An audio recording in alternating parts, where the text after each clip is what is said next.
What's going on, bottom line viewers and NFL bettors? It's Mitch back here with another week of NFL best bets versus the spread, this time for week 6 of the 2022 NFL season. If that sounds good, don't forget to spike the like button and subscribe to the channel for more BLV NFL best bets each and every week here on the Bottom Line View. Also, don't forget to check out the rest of my NFL betting content, my NFL picks videos, and my favorite picks in terms of over-unders for the week. We did very well there last week, so don't forget to check that video out as well. Let's get started. Let's waste no more time. Let's get to my first pick versus the spread this week, week number 6, and it is, I'm staying close to home here.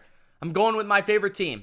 I'm going with my favorite team. I'm going with the Patriots, and I'm taking the Patriots +3 in Cleveland over the Cleveland Browns for a variety of reasons. First, the Patriots are the best team that the Cleveland Browns have played so far through 6 weeks. The Patriots are a much more battle-tested squad so far this year. They were toe-to-toe with the Packers in Lambeau with Bailey Zappi, their third-string quarterback. They nearly won that game. It went to overtime. And then the week after, they destroyed the Detroit Lions. They shut out the number 1 scoring offense, 29-0. The week before the Packers game, they nearly knocked off the Ravens at home. So they've played some good football teams. They've played some strong offenses. And now they play the Cleveland Browns, a team that really hasn't played anybody. I mean, they've played the Jets. They lost to the Jets. They played the Panthers, the worst team in the NFL, arguably right now. They played the Steelers. The Patriots did as well. They really haven't played anybody. I mean, they did beat, or almost beat, I should say. They didn't beat. They lost to the Chargers with Justin Herbert and company. But that's an extremely beat-up Chargers team without Keenan Allen, without Joey Bosa, without Rashawn Slater, and they still lost that game. They found a way to lose that game, and that's my trouble and my problem with the Browns right now. They're finding ways to lose. And when you're a Kevin Stefanski matching up with a Bill Belichick and your football team finds ways to lose, that's not good news. Bill Belichick last year absolutely schooled the young Kevin Stefanski. Remember, last season, the Patriots played the Browns in New England. They whooped them 45-7. And this game could be very similar. Now, that Browns game, they didn't have Nick Chubb. They didn't have Kareem Hunt. I understand that. But the Patriots didn't have Damian Harris, which is actually funny because they're probably not going to have Damian Harris in this matchup either. But this is a game between two potent rushing attacks, two absolutely explosive rushing attacks, two of the best in football, arguably the two best from a pure running back standpoint in the NFL right now. The Cleveland Browns, they can run on just about anybody. But the question is, can they stop anybody from running the football? Currently, they allowed 30th in yards per attempt. They are 30th. The Patriots, meanwhile, are 12th in yards per attempt allowed. So there's a big advantage in the run game. Both teams will want to run the ball in this game. But I believe the Patriots will run it more effectively, more efficiently, and throughout the game, that will be their recipe to dictating the success and dictating the flow of this game for the Patriots. The Patriots just flat out have a better defense. They have a better run defense. They have a fundamentally more sound, well-coached defense, and they take the football away. Not only that, their pass rush is really getting after it right now. Matt Judon's playing as well as anybody out there in football, and that's kind of flying right under the radar. And this is a Jacoby Brissett, a quarterback that came from the Patriots, that Bill Belichick knows very well. And not only that, the Patriots are the healthier team, and they're getting the points here. Yes, they are without their quarterback, Mac Jones, but the Browns at practice on Wednesday, Joel Bitonio, injured. Jadeveon Clowney, injured. Ronnie Harrison, safety, injured. Denzel Ward, with a concussion, potentially could be out for the game due to that concussion that the NFL is taking very seriously right now. He's the number 1 corner, and other than Myles Garrett, their best defensive player. So I look at this game and I say, while the Patriots may be able to slow down the Browns running game better than the Browns can slow down the Patriots running game led by Ramondre Stevenson, whether it's Mac Jones or Zappe, we've seen Patricia do a good job scheming up these last couple of weeks for the young man Bailey Zappe, and he's been playing well and been playing confident, and this Patriots defense is just real hot. Not only that, but the Patriots dominated this matchup with very similar players on both sides last year, like 45-7. And they had over 450 yards and they had 30 first downs. So I'm going to take the Patriots to win this game outright. So give me the 3. Absolutely. My second pick versus the spread, I'm also staying close to home. I'm going from Belichick to Brady. I'm taking the Tampa Bay Bucks -8 on the road in Pittsburgh versus the Steelers. The Steelers, I couldn't move them low enough on my power rankings. This team is disgusting. They're gross, they're horrendous, they're horrific, they're trash, they're garbage, whatever you want to call them, they stink, okay? The Pittsburgh Steelers are a bad football team. The Tampa Bay Buccaneers are a good football team, an extremely talented football team that is still being questioned a bit. You know, they went through those injuries early in the year, and then on Sunday night, they appeared to be healthy, but they were dealing with all the hurricane madness in Tampa Bay. That was a bad spot for them. They end up losing that game in significant fashion where people took away that the Bucs are just not that good.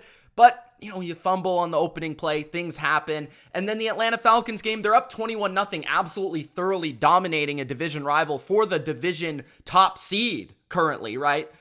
And people are questioning that Atlanta came back and then the bogus call that decided the game. But the Bucs dominated the Falcons for 3 quarters plus. So I look at this game in Pittsburgh as that perfect kind of get-right game. The Bucs are still angry because there's plenty of things to prove to the public. There's plenty of reasons to go out to Pittsburgh and finish the job and destroy the Steelers and play all 60 minutes because last week they played 40 minutes, but they were not able to close effectively and efficiently enough for their liking, for a contending team's liking. So I really like that storyline, and I do believe that's a thing because Todd Bowles has brought it up, the defense has brought it up, Tom Brady has brought it up, and they're trying to iron out these details of their approach throughout the rest of the year. This is a team that's growing and getting better. What we're seeing from the Bucs right now is a very decisive, very efficient passing game, especially in the short passing game where Chris Godwin is back, where Tom Brady is hitting his running backs, Rachaad White and Leonard Fournette. And that is the type of attack that has diced up the Steelers all year long. We saw it with Josh Allen. We saw it with Mac Jones earlier in the year. We've seen it all year. Jacoby Brissett was even easily able to distribute the ball to his playmakers in the passing game against the Steelers defense.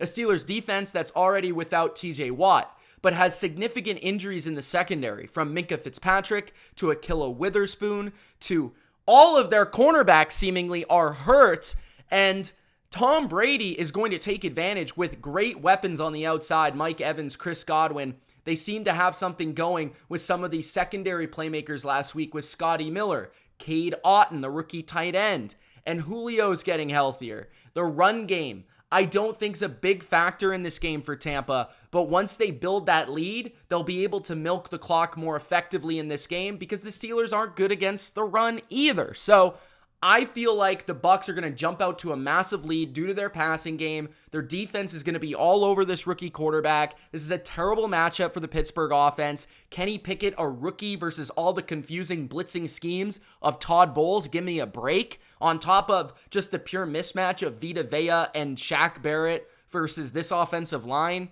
They can't run the ball. And the Bucs got a good secondary. They can match up. So this is just all around awful. The Bucs should easily win this game by 10 plus points, and it shouldn't even be a question. The only question is whether or not the Bucs feel motivated enough to finish, because last week it didn't appear that they were.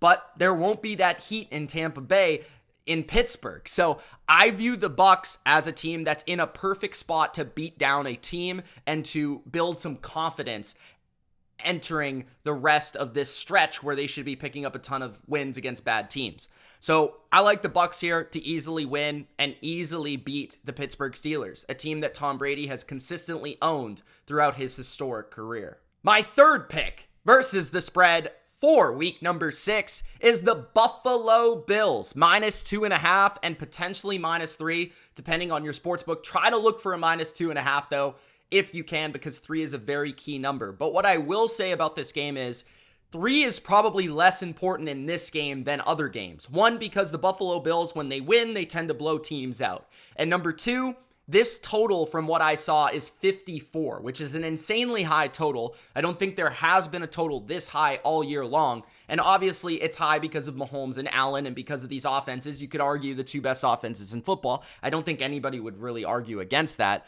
I think that's what they look like so far this year. And they will score a lot of points. So the more points you score, the less that these points really matter, especially points like 2 or 3 points. But overall, I like the Bills to win the game. I like the Bills to potentially have a statement win. It's in Arrowhead. It's in Kansas City. I understand that. And it's nice to always take Mahomes as an underdog. I understand that as well. But the Buffalo Bills, man, they come in motivated. They come in with an edge that I just don't think the Chiefs will have. The Chiefs have beat the Bills. The Chiefs have no real reason to be totally pumped up and motivated the way they were against the Bucs. You know how the Chiefs were super pumped to beat the Bucs and go in that game and win because of the Super Bowl loss and the embarrassment that they faced? Well, this is the exact opposite. The Chiefs have beat the Bills consistently. They have nothing really to prove here. The Bills have everything to prove. And not only that, what's more important to me than the motivation is the actual matchup, where the Buffalo Bills have built their team to beat the Chiefs. And the biggest X factor that really beat the Bills in the past and the difference between the two teams, in my personal opinion, was Tyreek Hill. If you put Tyreek Hill on the Bills, they would have won. If you put Tyreek Hill on the Chiefs, they won. Just look at those big playoff games that he played in that he just blew up the game. And that allows the Bills to focus more attention on somebody like Travis Kelce, and it makes that big weakness that the Bills had against the Chiefs, team speed and defense speed, less of a factor because Tyreek Hill is an Olympian runner. I mean, he's just ridiculous. So that asset of stretching the field and opening up the rest of the passing game and opening up all these quick little underneath throws for Mahomes is not really as much there. I'm not saying that the Chiefs won't move the ball, but this is a defense now that's going to be better prepared. Not only that, they added Von Miller for this very game. And we saw Max Crosby, Chandler Jones get after Mahomes last week on Monday Night Football, dominate that football game, get the Raiders ahead. Von Miller could not only open up strong, but finish strong. And this is a really good 4-man rush. This is one of the best 4-man rush defenses in football in the Buffalo Bills. And I really believe in the Bills defense, whether they have Tre'Davious White, who came back to practice this week, or not. I don't really care. I think this defense can do a decent enough job, slow down the Chiefs enough at home to give the advantage to Josh Allen, because the Buffalo Bills, I don't see them getting stopped very often in this game. I mean, the Kansas City defense just doesn't look very good against good offenses. We've seen them play the Bucs. They got shredded in the passing game. They had no running game to speak of, but Tom Brady nearly threw for 400 yards in that game. And then the week after on Monday Night Football at home, they got shredded by Josh Jacobs. They got shredded by Devontae Adams and company with the Raiders without Darren Waller. And the Raiders basically did whatever they wanted. There was wide open guys all over the field. So Kansas City's defense, I just don't think is on the level of Buffalo's defense. I don't think the Chiefs are as complete of a team as the Buffalo Bills are. And I think that has really been the difference in the matchups, is the Chiefs defense has come to play more so than the Bills. But without Tyreek Hill in this game, that X factor that's absolutely destroyed the Bills, and now that you have a better defense in Buffalo, clearly in my opinion, I think you've got to take Josh Allen and the Bills in this matchup. There's so many reasons to like them in this game, and I think they will win this game and perhaps have a statement game in this one at Arrowhead. Take the Bills -2.5. My fourth pick versus the spread for week number 5 is the Jacksonville Jags +2.5 at Indianapolis. Now, I understand I took the Jags last week and it didn't work out for me, although I will say that Jacksonville, man, you guys pretty much dominated that game, and Trevor Lawrence has had back-to-back bad outings, which is why I think that there is value on Jacksonville here. I understand the Colts have 10 days to rest up and prepare for this game and what went wrong in week 2, but if you look back at that week 2 tape, man, I get it, no Michael Pittman and stuff, but Bro, that game was over at the first quarter. Jacksonville's defense, I think, is thoroughly going to dominate this unit of Indianapolis's offense. This pass rush is very, very underrated with Josh Allen leading the way. The secondary's young, athletic. The linebackers can track you down in space, and Matt Ryan has really struggled. And Frank Reich has not figured out how to get this offensive line to play better, especially on the left side of that offensive line. They just can't seem to protect. So I'm worried about the Colts offense, and Jacksonville's a team that's kind of had the Colts number a little bit. They've played them very, very well over the last few years, just as the Texans have played the Jags very, very well. And I didn't take that into account well enough last week.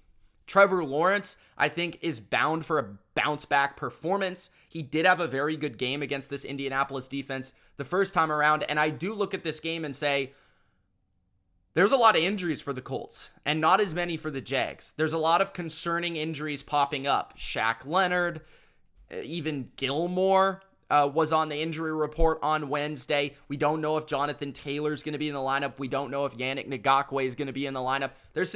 Julian Blackmon's another. There's some significant injuries for the Colts defensively and even offensively that do worry me in this game. I like Jacksonville. I think they're the better team, and I think that they really have a good matchup personnel-wise in this game. So give me Jacksonville plus the points. I don't think the Colts really deserve to be favored here. My fifth best bet versus the spread for week number 6 is the Minnesota Vikings -3. This is a late addition to my card, as just earlier today, I really thought about this game with Skylar Thompson at the helm for Miami, and I like the Vikings in this matchup -3.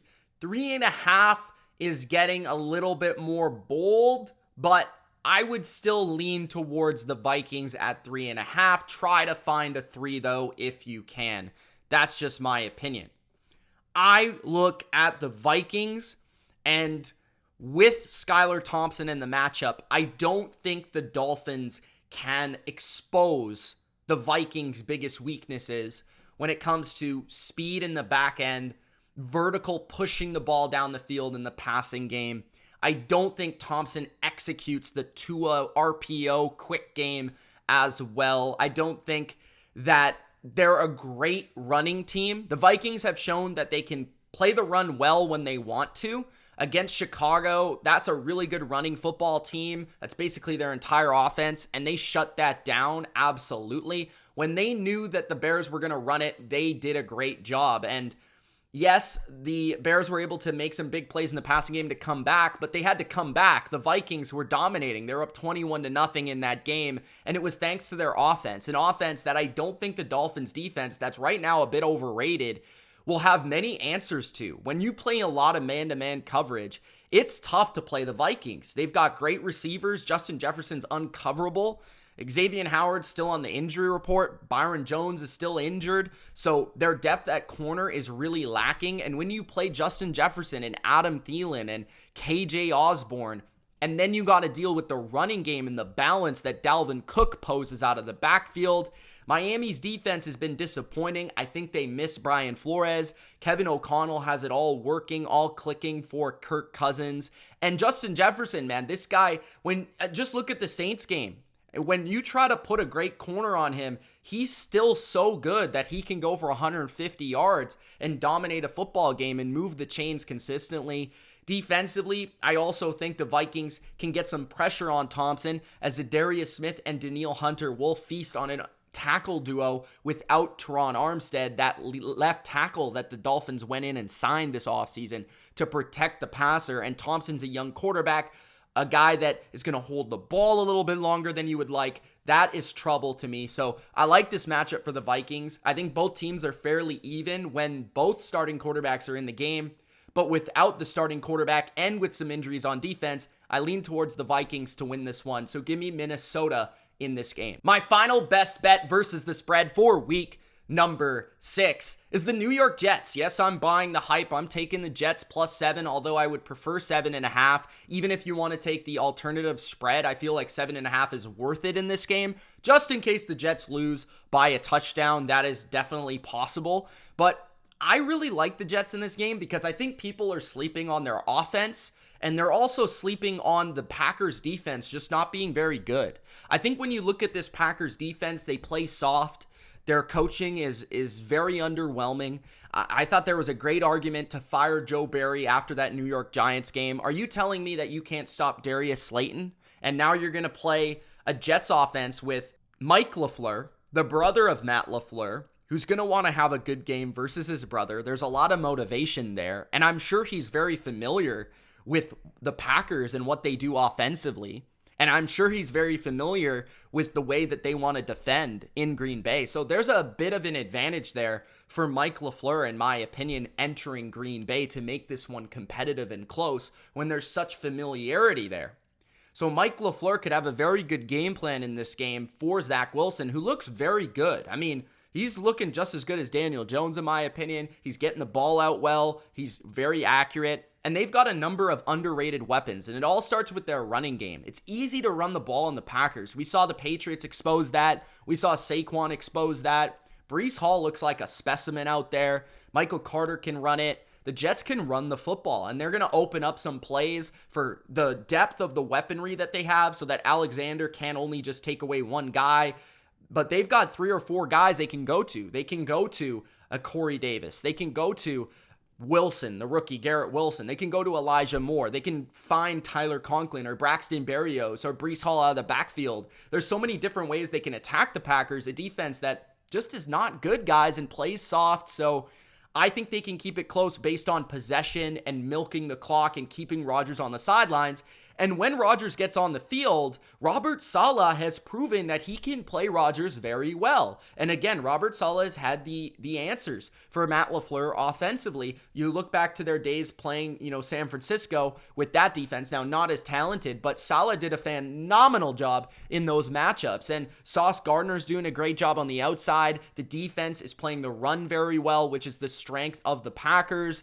I think that this is a tough game for the Packers. I understand that a lot of people want to go to the Packers for motivational purposes, but that doesn't change the X's and O's. That doesn't change the familiarity between the coaches. That doesn't change how well the Jets are playing. I'm going to take the Jets plus the points. I just think this is too much disrespect to the Jets and too much respect for the Packers, a team that I don't know if it's really that great. So those are my picks versus the spread for week number 6. Let me know yours in the comment section below, and let me know what you thought of my picks. It's Mitch. Thanks for watching. Gronk spike the like button, and we'll see you in the next video. Don't forget to check out the over-under video as well. Peace.